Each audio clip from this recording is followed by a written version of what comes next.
What's up, everybody? Welcome to the Black Real Estate Dialogue Podcast, episode 41. I'm very excited for this episode. It's the first time I've done a solo episode in quite a long time, so we're going to get into some really good stuff today. The topic today is racially restrictive covenants and redlining and why this should motivate us to invest. And so in this episode, I'll discuss what both of those things are and also why it should motivate us to invest. It might be a start of a series. I'm considering doing a series on how this has impacted the Black community across the country. Not to dwell on it, but just to give context and really the urgency for why we really need to be going hard to educate ourselves and also working towards home ownership and real estate investment. And so first, we'll talk about what racially restrictive covenants are. And so racially restrictive covenants are agreements entered into by a group of property owners, subdivision developers, or real estate operators in a given neighborhood, binding them not to sell, lease, rent, or otherwise convoy their property to specified groups because of race, creed, or color for a definite period unless all agree to the transaction. And so essentially, it means that at a period in time, it was legal to put in writing that certain property could not be sold, leased, and so forth to someone who was not white. And so this is something I learned about last year and really was one of the catalysts to inspire me to create this podcast and to create this space where our community can learn about real estate investing and why it's important. Secondly, redlining. So redlining is the practice of denying a credit-worthy applicant a loan for housing in a certain neighborhood, even though the applicant may otherwise be eligible for the loan. The term refers to the presumed practice of mortgage lenders of drawing red lines around portions of a map to indicate areas or neighborhoods in which they do not want to make loans. And so this is something that was prevalent for decades and decades upon decades all around the country. And so there would literally be red lines around areas where lenders refuse to make loans. And when lenders refuse to make loans, people in that community, it's harder for them to work towards home ownership. And so, this is something that was a big problem over the years. And to some degree, it's really still impacting and is part of the reason why there's so much blight in our communities these days.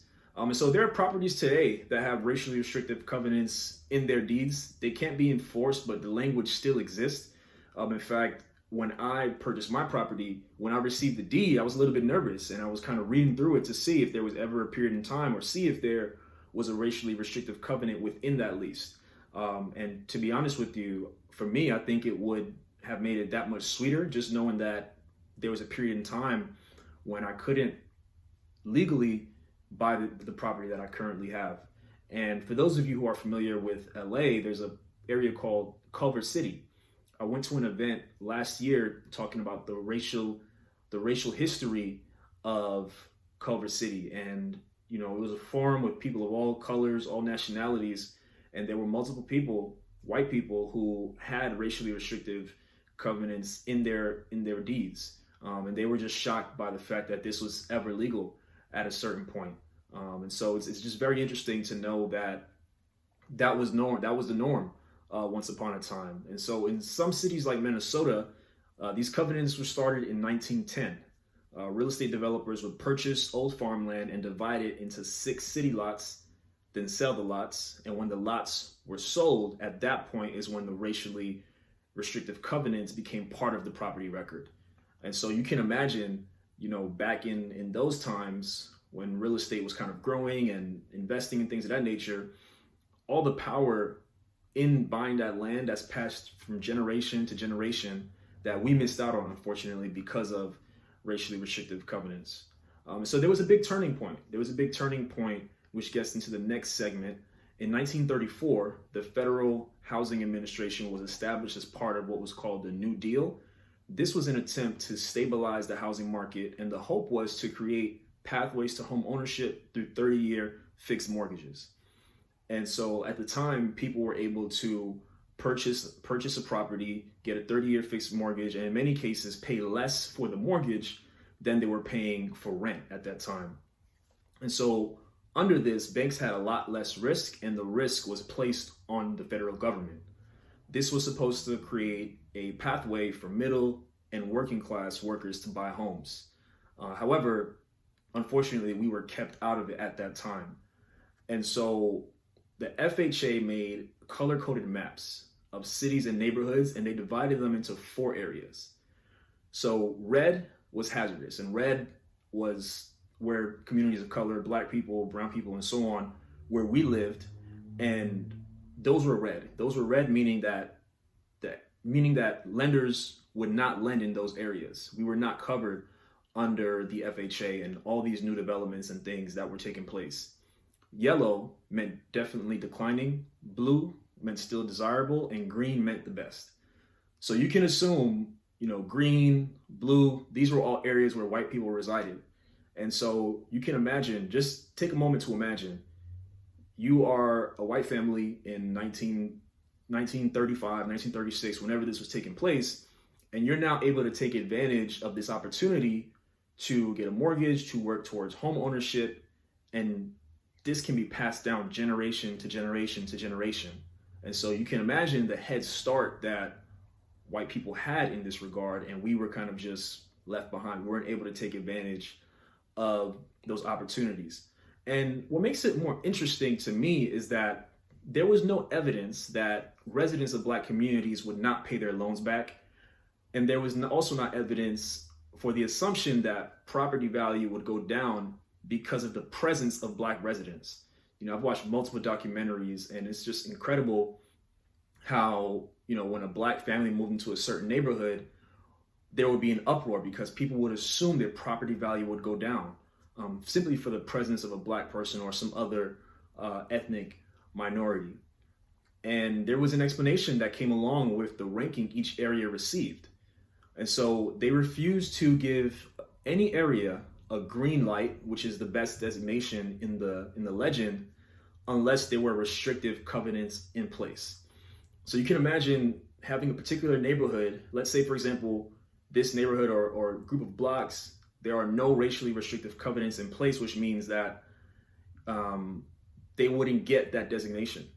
And so if you have 1 or 2, 3, or any amount of homes that didn't restrict the sale or lease to Black people and other minorities, the ranking would go down. So this further incentivized people to include racially restrictive covenants in their property deeds. And so obviously we can tell it was systematic. It was something that was planned out. And the practice of redlining really institutionalized and spread the practice of racial covenants all over the country. You got to think about it from the perspective of somebody who's white. You're going to make sure as many properties in your neighborhood as possible have this racially restrictive language in order for you to get the green light designation. And so developers were told by the federal government that this was a best practice, and this is how you would get the best loan rates and also a favorable rating when they categorize the properties into the different colors that I mentioned before. And so it's very interesting because immediately after covenants were no longer enforceable, there was still incentive to not sell to somebody who wasn't white. Because let's say a white person sold to someone who wasn't white, they could be sued. They could be sued by anybody on the block, by anybody in the community, because of the assumption that the property value would decrease if it was sold to somebody who was not white. So you could lose the house and it would go to the first person who put the covenant on the land. And if that person was dead, it will go to their heirs. So immediately after, this is like the 1950s or so, this was still something that was a point of tension. So I say all that to say, you can imagine what it was like. You can imagine all of your families who maybe lived in different parts of the North and the South, who for years could not, while these things were in place, could not own homes, could not get a mortgage, had to basically live in substandard housing. And, I say all that to say, we have a lot of catching up to do. I don't think white people are the bar or where we should aspire to be. But I do believe it's very important for us to be working towards ownership. I believe it's important for us to be learning about ownership. And I believe there are a number of reasons why we should why this should motivate us to invest. I'm not of the thought of being upset and being bitter over transgressions that happened in the past and things that happened in the past. I believe it's more constructive to just work towards a better future. In my opinion, that's more constructive. And, I believe in this day and age, we have the perfect opportunity to work towards that. That's the purpose of this podcast, just highlighting the stories of Black investors who are making it happen in spite of what our families have been through for generations and generations. So the first reason this should motivate us to invest is because ownership is power in this country. When you own, you have more influence over what happens in the community. And I'm sure we've seen it all over the place. Those who own, those who control the land have a say in what happens. If you don't own, you're basically a pawn in a chess game. You don't really have a voice. You can speak up, but there's no incentive to help you because you don't own. So if you own, you have more of a say. That's just a fact. Secondly, we're way behind and we did not have the luxury of 100 plus years of a head start. It just is what it is. Is it fair? Of course not, but that's just the reality in which we live.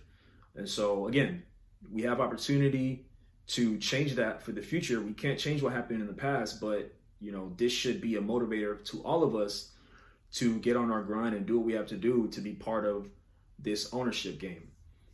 And also, again, I believe working towards ownership is more constructive than just staying on the sidelines and remaining bitter about what happened in the past. I do believe it's important to acknowledge what happened in the past. You need to know where you came from to know where you're going. But I think, after feeling however you feel about it, what's next? You have to work towards something. You have to increase your knowledge. There's many ways to do that for free. If you need help with anything, you need resources, let me know. But I don't think it makes sense to simply just dwell on what happened, dwell on the bad things that have happened to our people as it relates to home ownership and being blocked out of that for so many years. And also our ancestors will want us to work towards acquiring real estate and building generational wealth. Even if you only buy one house, that's your primary residence, and you have that to pass down to your family members, to your heirs, that's a lot more than not having anything to pass down. It's not a matter of trying to be a mogul and have 35, 40 properties. You can just have one, and that can change things for your family in the future. Imagine being able to hand off a paid off home to your kids. They can use the equity in that to fund businesses. They can stay in the house and not have to pay any and just pay taxes. There are just so many ways that a home can be parlayed into other things. And again, we can't change the past. It is what it is. What happened, happened. It wasn't right. It wasn't fair. But we have an opportunity to change the future. We have an opportunity to work towards ownership. Again, like I said, if you want to be someone with multiple properties, or if you just want one, you can't go wrong. I do believe ownership is an important thing to work towards. And that's the purpose of this podcast. That's the purpose of this podcast. And so if you'd like me to do a series on racially restrictive covenants and redlining in different cities from a historical perspective, I'm more than happy to do that. Let me know, drop a comment, email me, send me a DM, let me know what you think. Let me know if you want me to do a deep dive and study into your city. I'd be more than happy to do so. But without further ado, thank you all for listening. I look forward to hearing from you all soon.